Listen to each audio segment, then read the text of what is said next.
Magandang araw Pilipinas, narito po ang latest weather today forecast. Ito po ang ating latest weather update ngayong February 20, 2026.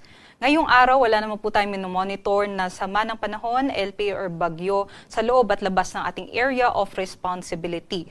Ngunit patuloy pong uulanin ang malaking bahagi ng Mindanao, maging dito sa silangang bahagi ng Visayas, dulot ng shear line o yung salubungan ng hanging amihan at ng easterlies. Kaya ngayong araw nga and in the next 3 days, inaasahan pa rin po natin yung mga pag-ulan dulot nitong weather system na ito.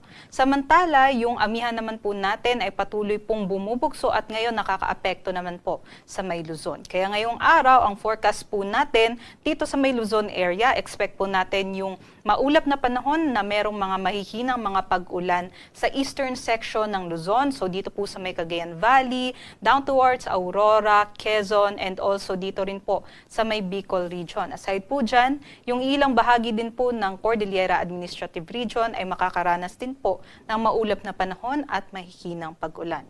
But for the western section of Luzon, from Lawag down towards dito po sa may Mimaropa, inaasahan naman po natin yung generally fair weather conditions, kabilang na po dyan ang Metro Manila. At ang agwat ng temperatura po natin dito po sa may Lawag, 24 to 32 degrees Celsius. Medyo mababa po dito sa may Tuguegarao, 24 to 29 degrees Celsius. Maging sa may Legazpi, 25 to 29 degrees Celsius. Sa may Baguio, 14 to 24 degrees Celsius. Sa Metro Manila, umiinit na nga po ng bahagya, 22 to 31 degrees Celsius. Pati na rin po sa may Tagaytay, 21 to 28 degrees Celsius.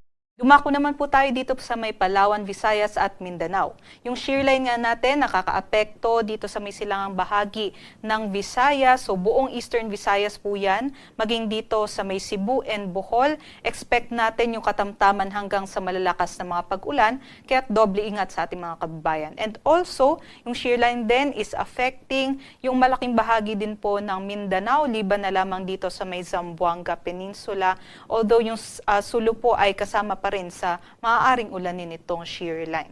But other parts of the country po, itong Zamboanga ay posible pong makaranas pa rin ng mga localized thunderstorms. But for the rest of Visayas and also for Palawan, posible lamang po yung generally fair weather conditions na may mga mahihinang pag-ulan.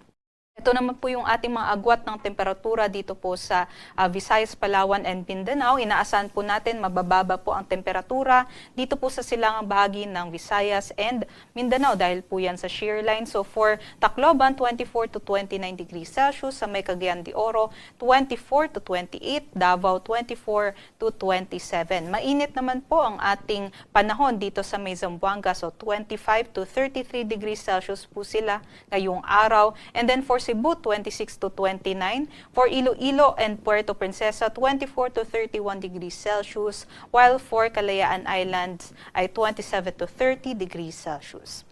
Dulot po ng shear line, may nakataas po tayong weather advisory kung saan inaabisuan po natin yung ating mga kababayan na mag-ingat dahil posible yung mga pagbaha at pagguho ng lupa, dulot ng mga katamtaman hanggang sa malalakas na mga pag-ulan, especially dito po sa mga areas na naka-orange. So ito pong sa may Davao Oriental and sa may Surigao del Sur, ngayong araw ay posible po yung mga malawakang pagbaha dahil sa mga epekto nitong shear line, kagaya nga po ng malalakas na mga pag-ulan.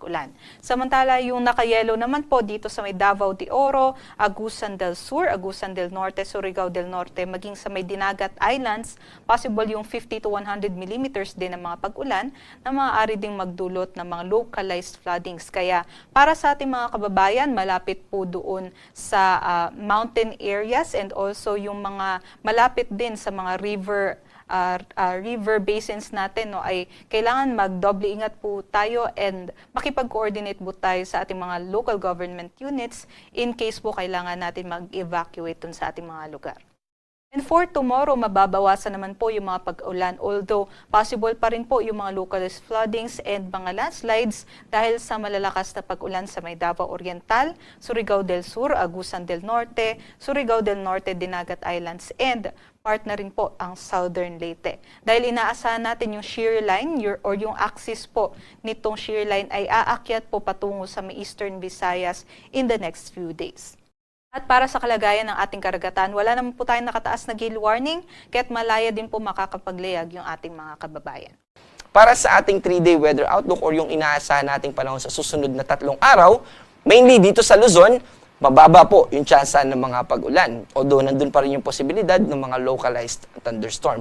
Dito naman sa Visayas, sa Central and Western Visayas, dito sa Cebu, at ganoon din dito sa Iloilo, ay mababa yung tsansa ng mga pag-ulan. Pero dito sa Tacloban City, simula Saturday hanggang Monday, ay mananatiling maulap yung ating kalangitan. Generally, yung Eastern Visayas po yan, mananatili dyan yung shear line na kung saan ito yung magdadala ng maulap na kalangitan at mataas na tsansa ng pag-ulan. Tulad din ng binanggit natin kanina, dito sa Mindanao ay magiging mababa na yung tsansa ng mga pag-ulan. At yung shear line ay mainly aakyat at yung Eastern Visayas na yung pinaka-maapektuhan. Hanggang kailan nga ba nangyayari yung shear line? So yung shear line po ay nangyayari kapag meron tayong amihan. Yung amihan, yung northeast monsoon, plus yung easterlies. Yung easterlies at northeast monsoon, kapag nagsasalubong po yan, doon po nagpo-form yung shear line. Kaya, kapag natapos na yung hanging amihan o yung amihan season natin, ibig sabihin nun ay hindi na tayo makakaranas ng shear line. Usually, hanggang February, nakikita din natin sa ating forecast, throughout the February, nakikita natin na unti-unti hihina na yung hanging amihan.